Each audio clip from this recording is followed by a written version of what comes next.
প্রিয় বন্ধুগণ, ফুল দেখলে কার না ভালো লাগে। ফুল হচ্ছে ভালোবাসার প্রতীক, ফুল হচ্ছে পবিত্রতার প্রতীক, ফুল হচ্ছে মায়ার প্রতীক। ফুলের দিকে তাকালে মন ভালো হয়ে যায়। কিছু ফুল আছে যা খাওয়া যায় এবং স্বাস্থ্যের জন্য উপকারী। শুধু সর্দি বসে নয়, আপনার শরীর তুষ্ট হবে এই ফুলে। স্বাস্থ্য ভালো রাখতে ফুলের উপকারিতা জানলে অবাক হবেন। এই ফুলগুলি ভেষজ উদ্ভিদ গুণে ভরা। ফুলের ভেতরে ক্যাটেনয়েডস, ফ্লাভোনয়েডস, ফেনোলিক অ্যাসিড, অ্যান্থোসায়ানিনস রয়েছে। এছাড়াও প্রোটিন, ক্যারোটিন, তেল, ভিটামিন এবং স্যাকারাইড জাতীয় পুষ্টিগুলি ফুলের অভ্যন্তরে অন্তর্ভুক্ত থাকে। এই সমস্ত উপাদান পাতাযুক্ত সবজির মধ্যে পাওয়া যায়। আপনি যদি সুস্থ থাকতে চান তাহলে আপনি এই ফুলগুলো ব্যবহার করতে পারেন।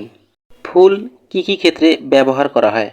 ফুলের মধ্যে ভিটামিন এ, বি, সি প্রচুর পরিমাণে পাওয়া যায়। পাচনজনিত সমস্যা এবং মহিলাদের প্রজনন সমস্যা দূরীকরণে ফুল ব্যবহার করা হয়। ফুল ডায়াবেটিস ও খারাপ কোলেস্টেরল কমাতে সাহায্য করে। খাবার সুগন্ধ এবং স্বাদ বাড়াতে ফুল ব্যবহার করা হয়ে থাকে। ফুলের মধ্যে অনেক অ্যান্টিঅক্সিডেন্ট পাওয়া যায় যা আপনার তারুণ্য ধরে রাখতে সাহায্য করে। এছাড়াও ফুল চুলের জন্য উপকারী উপাদান হিসেবে বেশ পরিচিত। ফুল আপনার বাড়ি, আবাসিক ভবন, অফিস ভবনের সামনে, সরকারি বেসরকারি প্রতিষ্ঠানে, ঐতিহাসিক যে কোনো স্থান সাজাতে, ব্যবসা প্রতিষ্ঠানের সৌন্দর্য ফুল গাছ বেশ ভূমিকা পালন করে। তাই আমাদের দৈনন্দিন জীবনে ফুল ও ফুল গাছ ওতপ্রোতভাবে জড়িত।